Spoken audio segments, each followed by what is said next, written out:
Ya, Assalamualaikum warahmatullahi wabarakatuh. Salam sejahtera untuk kita semua. Halo Sobat Tani di seluruh Indonesia dimanapun Anda berada, dari Sabang sampai Merauke, dari Miangas sampai Pulau Rote. Berjumpa kembali dengan Tani Rapi Official, channel yang membahas informasi-informasi dan tips-tips menarik seputar dunia pertanian yang menarik untuk kita simak. Ya, pada kesempatan video kali ini kita kedatangan anggota dari kelompok tani yang kali ini beliau akan menanyakan beberapa permasalahan-permasalahan ataupun kendala-kendala yang selama ini dihadapi. Untuk itu jangan kemana-mana, tetap di channel Tani Rapi. Jangan lupa subscribe, like, komen, dan share, serta nyalakan lonceng notifikasinya untuk mendapatkan video-video terbaru dari kami. Tetap di channel Tani Rapi.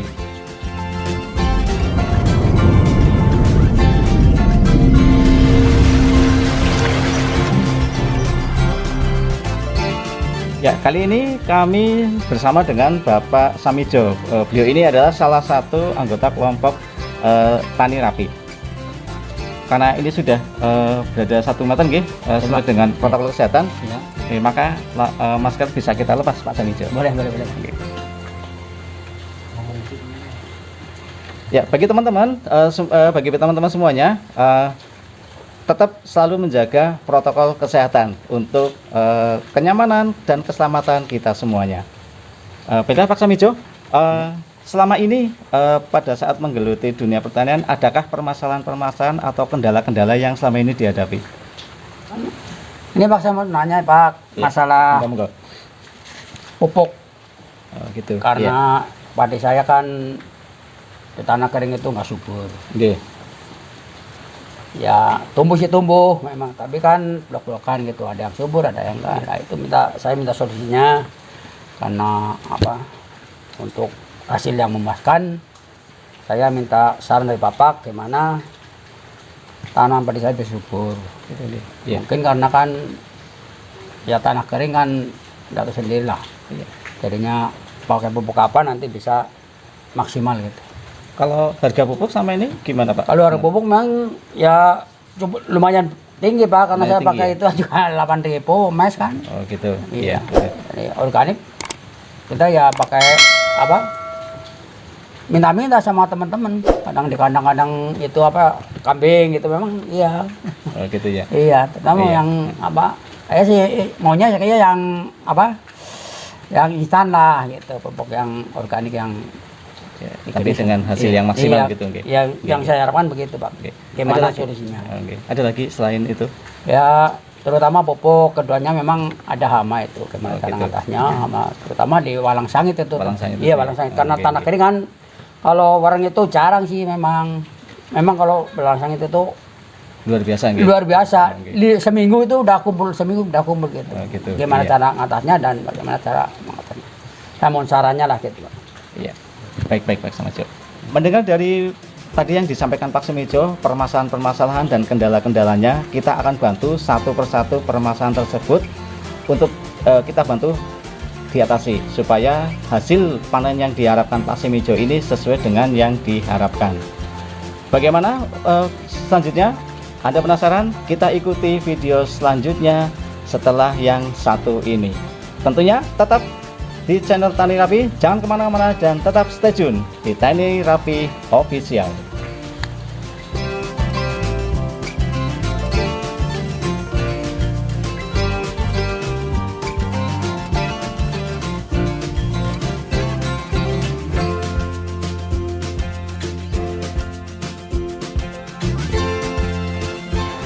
Ya, di awal kita tadi sudah sampaikan ke Pak Samijo bahwa kita akan membantu satu persatu permasalahan tersebut.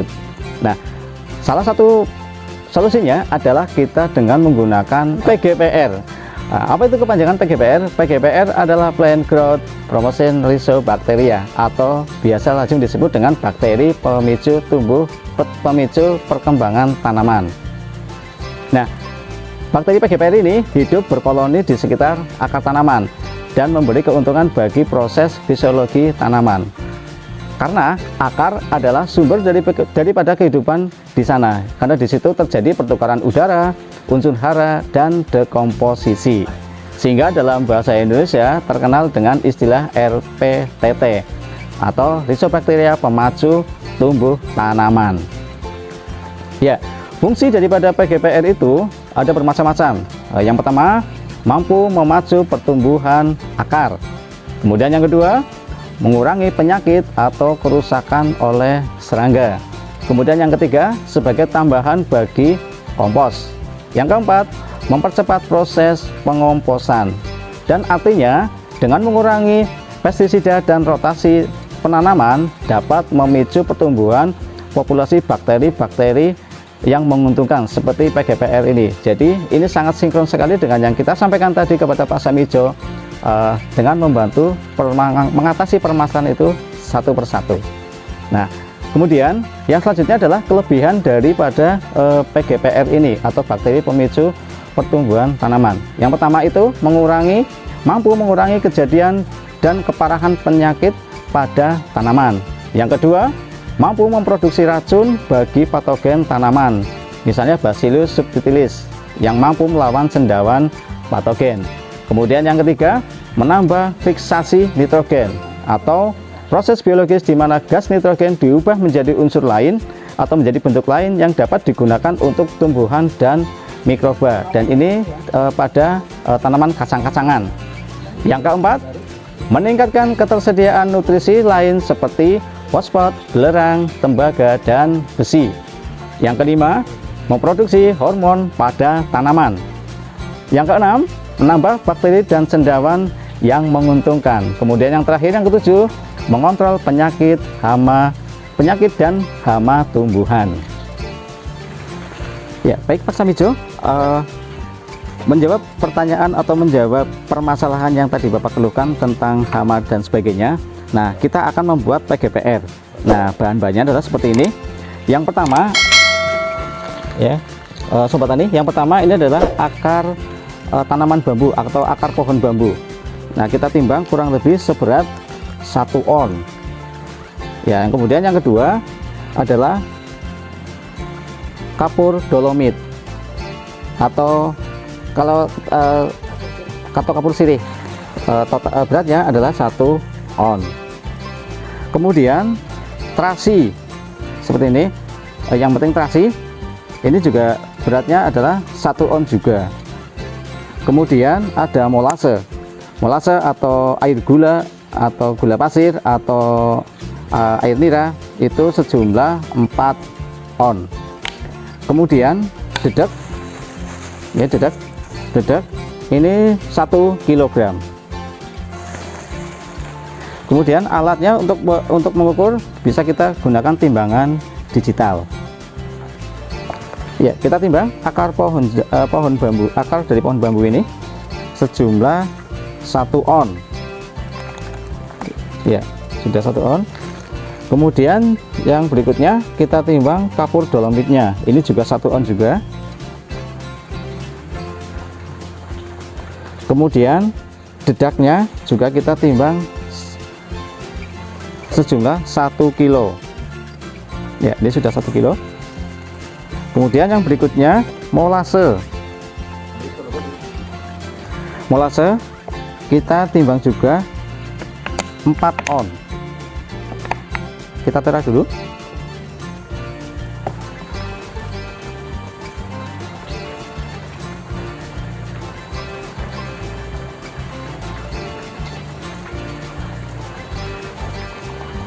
Ya, sudah 4 on.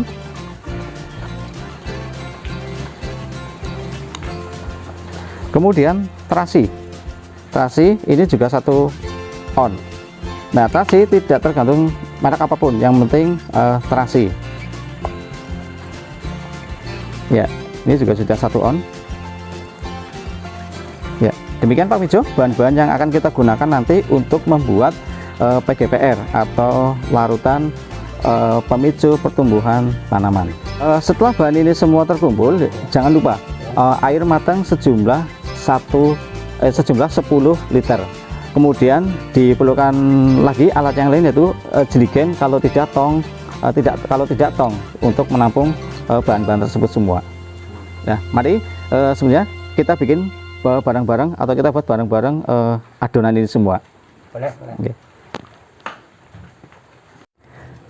Ya, baiklah Sobat Tani, kita sampaikan lagi bahwa sebelumnya sudah kita buat adonannya yang sudah jadi, yang seperti ini. Ini adalah adonan campuran dari dedak atau katul 1 kg, kemudian ada terasi 2 on, kemudian ada molase atau gula nira atau gula pasir sejumlah 4 on. Nah, kita masak dalam air sampai kurang lebih 20 sampai 25 menit. Nah, hasilnya adalah seperti ini.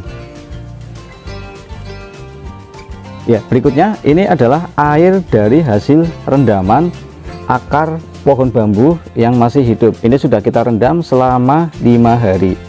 Nah, akar bambunya ini adalah akar bambu yang masih pohon bambu yang masih hidup. Diharapkan nanti dari akar bambu ini masih ada bakteri yang berfungsi nanti untuk membuat PGPR. Nah, kemudian struktur atau bagian-bagian jirigen ini, yang pertama tadi ada jirigennya, terus kemudian di sini adalah botol, bisa botol apapun yang kemudian dikasih air, kemudian ini berfungsi sebagai anaerobnya, atau karena nanti akan terjadi proses fermentasi. Nah, bagian-bagiannya adalah jirigennya tadi, kemudian di dalamnya itu ada seal. Nah, kalau kita lepas bentuknya adalah seperti ini. Ini selangnya adalah kurang lebih sekitar setengah meter. Kemudian tutup dari jirigen itu kita lubangi, bisa dengan gunting seperti ini, kita tusuk terus kita putar-putar, nanti akan terjadi atau akan terbuat lubang seperti ini. Nah, seperti ini. Kemudian selang kita sebelum selang dimasukkan ke tutupnya, kita kasih seal terlebih dahulu supaya kondisinya rapat. Nah, seperti ini. Kita masukkan ke dalam tutup jirigennya.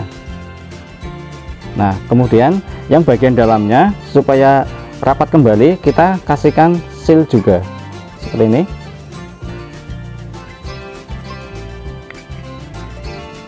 Nah, seperti ini.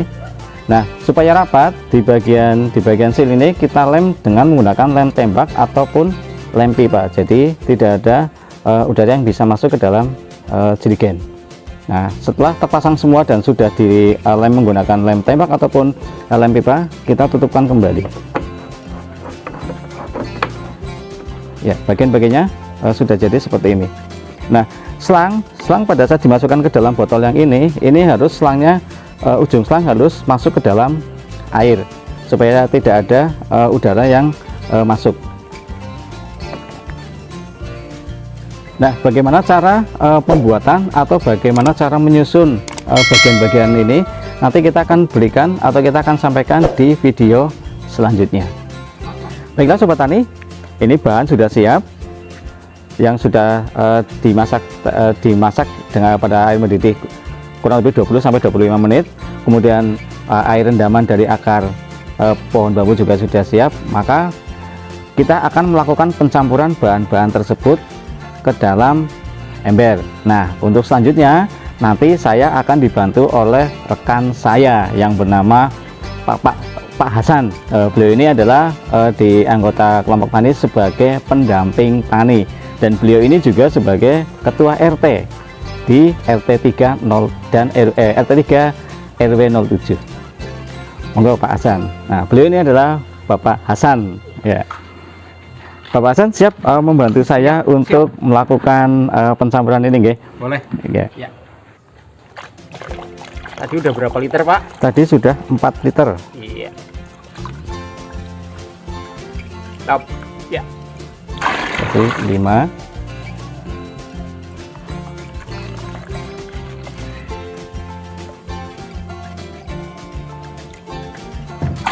7.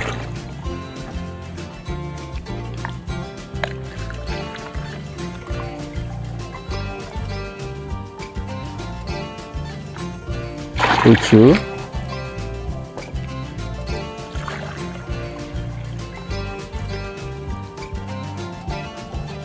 8,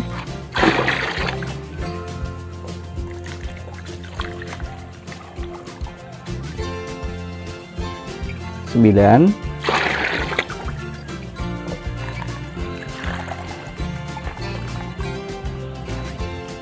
10.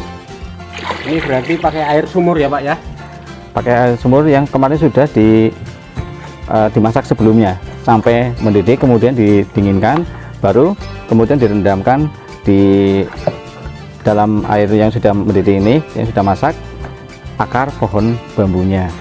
Selanjutnya kita masukin. Nah, kemudian air sudah siap. Kemudian bahan-bahan yang tadi sudah disiapkan ini kita campur, kita masukkan ke dalam air 10 liter ini.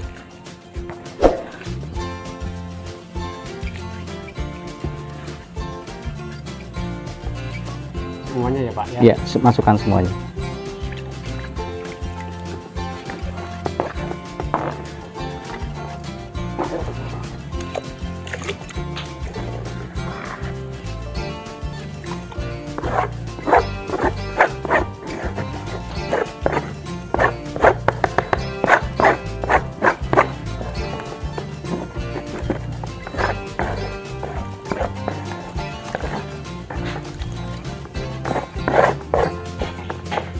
Aromanya khas, ada terasi. Ya, setelah dimasukkan semuanya, kemudian nanti kita aduk-aduk sampai dengan rata. Setelah bahan tercampur semua ke dalam air, kemudian diaduk-aduk sampai dengan rata. Ini pengadukan dilakukan oleh rekan kami, Pak Hasan.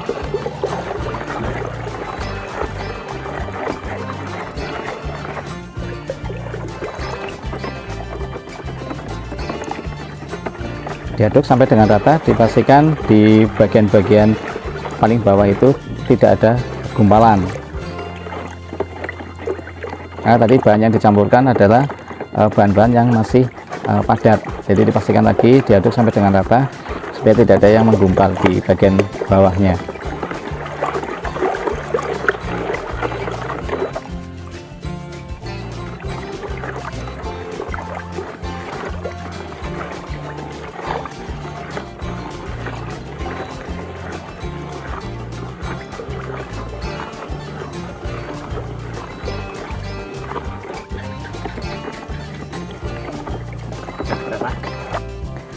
Setelah bahan tercampur semua dan dipastikan sudah tercampur rata, tidak ada yang menggumpal, akar pohon bambu yang tadi sudah direndam kita masukkan ke dalam jerigen ini.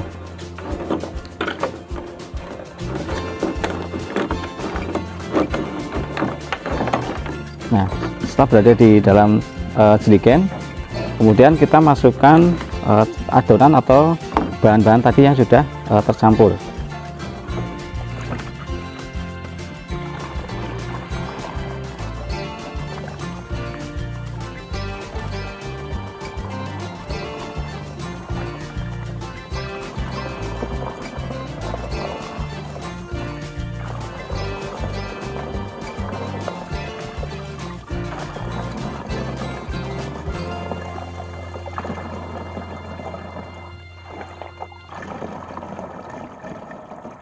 Ya, Sobat Tani, setelah bahan sudah tercampur semua ke dalam tabung atau ke dalam jerigen ini, tabung ditutup, jerigen ini ditutup kembali. Silakan tutup, Pak Hasan. Nah, fungsi daripada PGPR ini atau bakteri pemicu tumbuh kembang tanaman ini, salah satu fungsinya adalah untuk mengganti pupuk yang mahal. Yang kedua, kemudian ini juga mampu mengurangi kejadian dan keparahan pada tanaman yang terkena penyakit. Yang kemudian yang ketiganya itu mampu memproduksi racun bagi patogen tanaman. Yang keempatnya menambah fiksasi atau proses biologis di mana gas nitrogen itu diubah menjadi gas atau unsur lain yang berguna bagi tanaman. Yang kemudian yang keempat meningkatkan ketersediaan nutrisi lain seperti seperti fosfat, tembaga dan besi. Seperti itu. Setelah tertutup semua, botol jerigen ini sudah ditutup. Jangan lupa setiap pagi itu dibuka tutupnya, kemudian diaduk-aduk sampai rata kembali, dan diamkan lagi 2 minggu sampai dengan 1 bulan. Nah, untuk pengaplikasiannya ditunggu video selanjutnya. Jadi jangan lupa like, subscribe, dan komen, serta share dan nyalakan lonceng notifikasinya untuk mendapatkan video-video terbaru dari kami. Salam Tani Rapi. Ya, demikian informasi, manfaat, dan tips tentang bakteri pemicu pertumbuhan tanaman. Semoga video ini bermanfaat bagi sobat tani di seluruh Indonesia. Untuk itu, keep supporting our channel so that it grow by subscribing, liking, commenting, and sharing, and then turning notification bell. Tetap dukung channel kami supaya berkembang dengan cara subscribe, like, share, and comment, serta nyalakan lonceng notifikasinya untuk mendapatkan video-video terbaru dari kami. Keterbatasan bukan halangan untuk berkreativitas. Maju terus petani Indonesia. Salam Tani Rapi.